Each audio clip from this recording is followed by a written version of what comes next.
everybody. My name is Manjula Bai Bhattashetty, Assistant Professor, Department of Computer Science, Government First Grade College, Kalgi. Our college is affiliated to Gulbarga University, Kalburgi. Today my session is on Object-Oriented Concepts for BSc First Sem, Session 13. See, the object-oriented programming, it is also called as an object-oriented system as well as a structure. OOPS is a programming paradigm.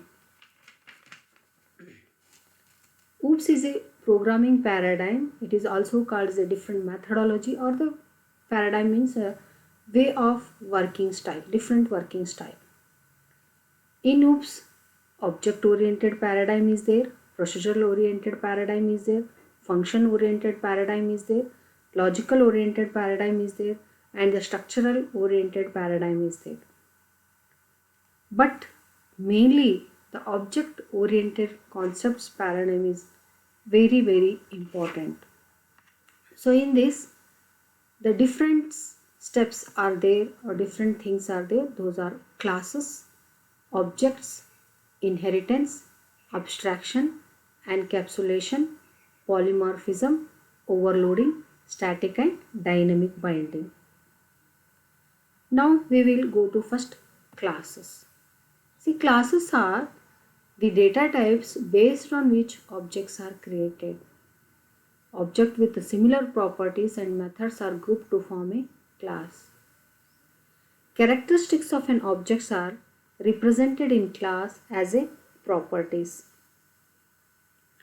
Here the animal, for example, if we say the animal is a class, bird is a class, vehicles are class, and the particular name, for example, dog, cat, these all are called as the objects, and their attributes like run, eat, bark, whatever the different attributes or methods are there, those all are these run and bark and eat are the methods of that class.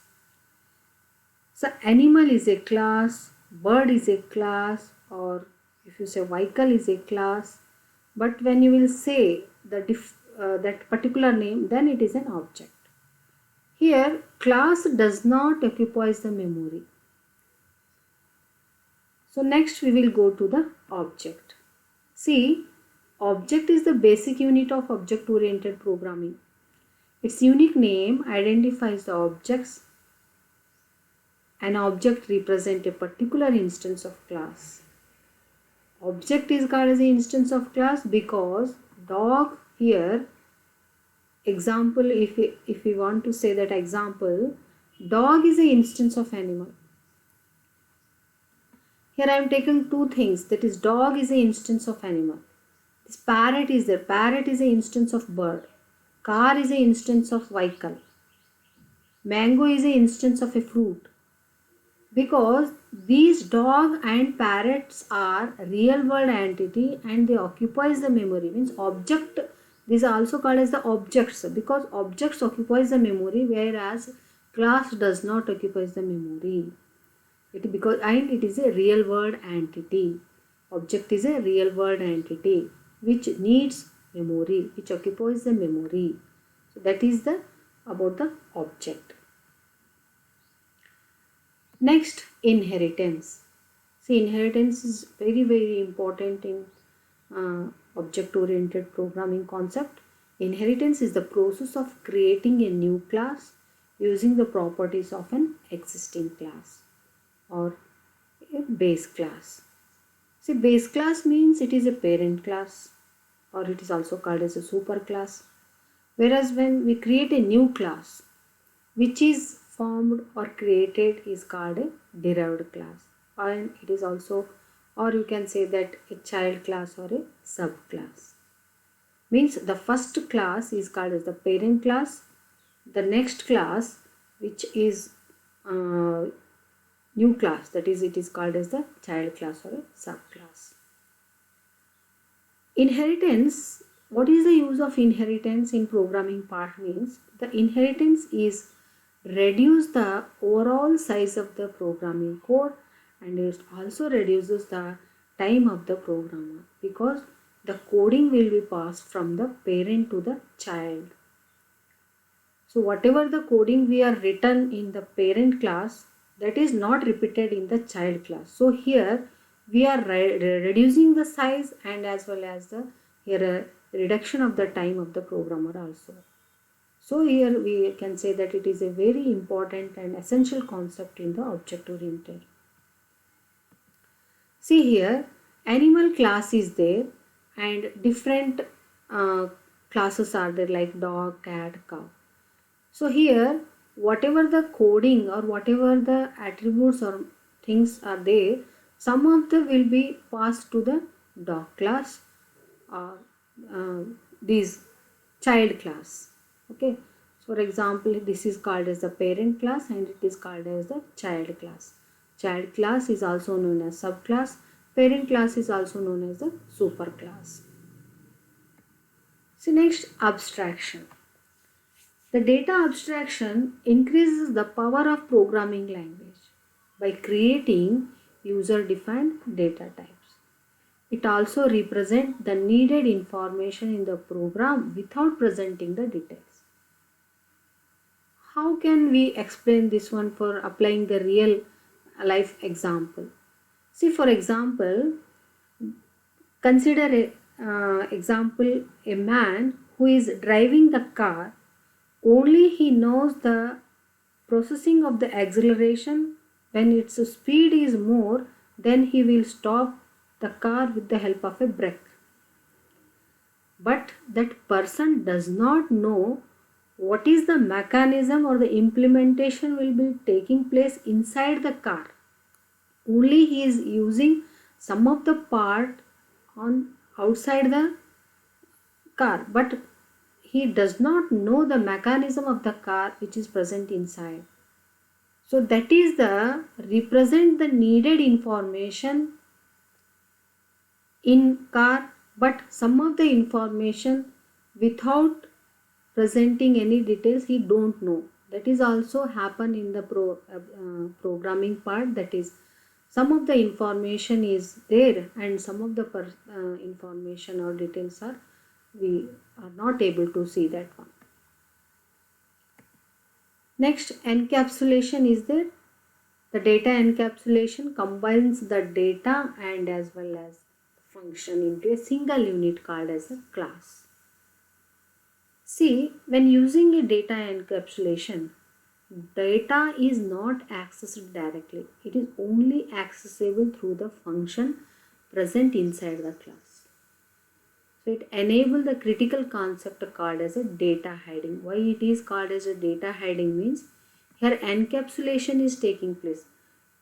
That inside the encapsulation, the methods and variables are present.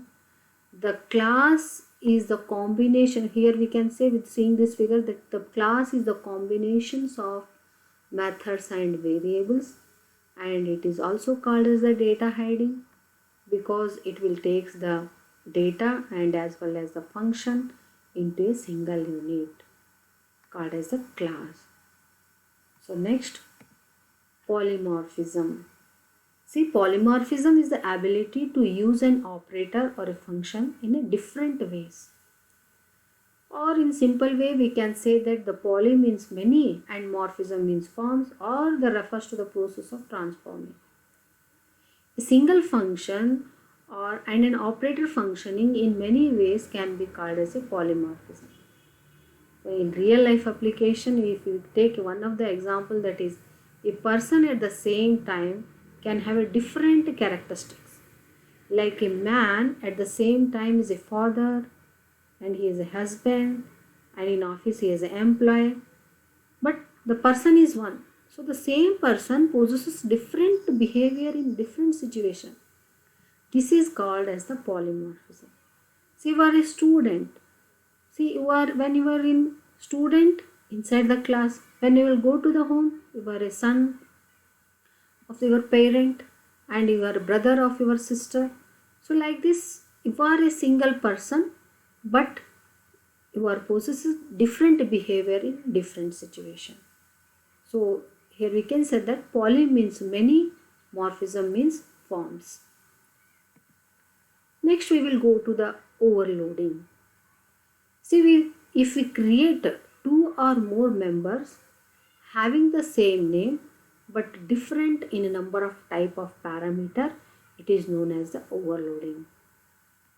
There are three types of overloadings are there: method overloading, constructor overloading, and operator overloading.